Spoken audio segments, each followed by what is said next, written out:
maulan nun nga kahapon nun mga lodi. Naata karon diri sa Maya Plaza Independencia. Nakakita ta sa live sa gipaabot ni Lodi Buitapang. So ato din gidalikyat diri kay talagsaon na ni siya mahitabo nga. Nagpaabot na siya Lodi sa iyahang partner karon. So ang nakakita ani nga live karon kong asawa. So ako din gidali diri gari para makakita ta sa tuwang gidulo nga sikat nga vlogger diri sa Cebu. No, ya taga kuan ni siya, taga South. Proud kita kay taga South man sa ta. Alkoy nila ha, ato amo kay badyan amo. So salamaton ta nini. Kay gayon ang bisag maulan idol.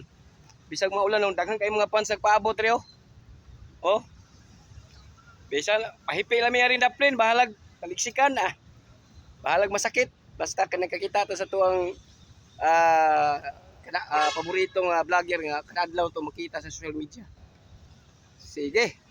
Suportahan nato sila sa Buitapang sa ilahang mga vlog. Thank you for watching.